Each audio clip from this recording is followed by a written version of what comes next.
आत्ता आपण आपला नवीन लेक्चर सुरू करतोय जो आहे NAV कॅल्क्युलेशनवर. NAV म्हणजे काय सांगा, नेट असेट्स व्हॅल्यू. ओके, म्हणजे तुम्ही जे काय म्युच्युअल फंडचं युनिट परचेस करणार आहात त्याची व्हॅल्यू काय आहे त्याला म्हटलं जातं नेट असेट व्हॅल्यू. बघा, mutual fund are requiring by law to determine the price of the shares each business day. बघा, तुम्हाला प्रत्येक दिवशी ती काय करायची असते, शेअर्सची तुमच्या युनिटची किंमत ठरवायची असते. NAV is the nothing but the total market value of all asset held by the mutual fund portfolio. Okay, less the liability divided by the outstanding unit. आता NAV काढायचं सोपं सूत्र आहे, असेट मायनस लायबिलिटी करायचं आणि भागिले काय करायचं, तुमची जेवढी युनिट्स तुम्ही विकलेली आहेत तेवढी काय करायची तेवढी संख्या टाकायची. उदाहरणार्थ तुम्ही 10,000 काय केली आहेत, पेन घेऊया. ओके, तुम्ही 10,000 काय केली तुमची, बघा हे तुम्ही 10,000 तुम्ही काय केली असेट आहे तुमची, मायनस 1,000ची तुमची लायबिलिटी आहे आणि तुमचे युनिट्स तुम्ही किती विकले आहेत 90. तर उत्तर किती आहे ना, 10,000 1,000 गेल्याबरोबर 9,000 भागिले 90. ओके, तर या प्रत्येक युनिटची व्हॅल्यू किती होणार 100. ओके, म्हणजे तुमचा NAV किती आला 100. सिंपल आहे, असेट मायनस लायबिलिटी करायच्या आणि भागिले तुम्ही जेवढी युनिट्स विकली आहेत तेवढी. ओके, बघूया. बघा पुढे बघा. Okay, the NAV measures how much each share of mutual fund is worth. त्याची किंमत किती आहे की प्रत्येक शेअरची ते NAV वरनं आपल्याला करतो. So essentially the NAV mutual fund cost 1 share of the fund. एका शेअरची आपल्याला किंमत समजते. NAV is determined by the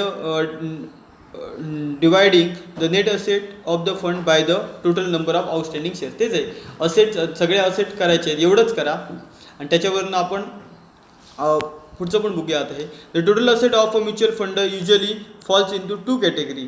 okay, पहिली कुठची आहे, cash security included stock and bond. So that total asset will included the market value of cash, stocks, bond and liquid asset dividend to be received.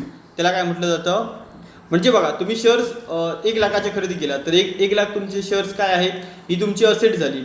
त्याला काय म्हटलं, cash, stock, bonds म्हटले जातात. Plus त्यावर तुम्हाला डिव्हिडंड भेटला आहे, ही तुमची टोटल असेटमध्ये येणार, ज्यामध्ये डिव्हिडंड रिसिव्ड, इंटरेस्ट रिसिव्ड हे तुमचं असेटमध्ये आलं.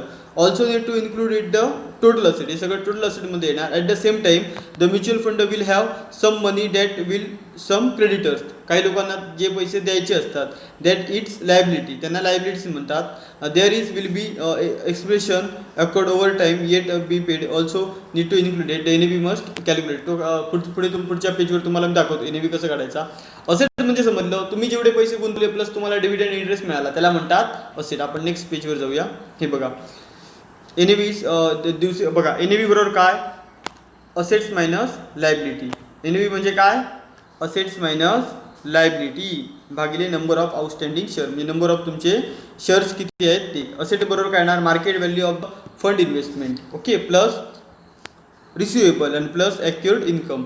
आणि डेबिट म्हणजे काय, लायबिलिटी प्लस एक्सपेन्सेस. ते हे तुम्ही केलं आणि त्याच्यातनं नंबर ऑफ शेअर्स केल्यानंतर तुम्हाला काय भेटतं, तुमचे आपोआप काय भेटतात, NAV अशी व्हॅल्यू भेटते. The market value of stock debenture taken as the closing price. आणि क्लोजिंग प्राईसला आपला तो बॅलन्स घ्यावा लागतो, major stock exchange where it is listed. Okay, तुमचा क्लोजिंग म्हणजे आत्ताचा आज दर दिवशी काढावं लागतं. दर दिवशी तुमचा शेवटचा बॅलन्स केवढा आहे तेवढा काढताना NAV काढावा लागतो. NAV म्हणजे समजलं असेट मायनस लायबिलिटी भागिले number of outstanding share. Okay, हे आपण पुढे पण सगळं हे बघणार आहोत आणि हा लेक्चर आपण इकडे थांबूया.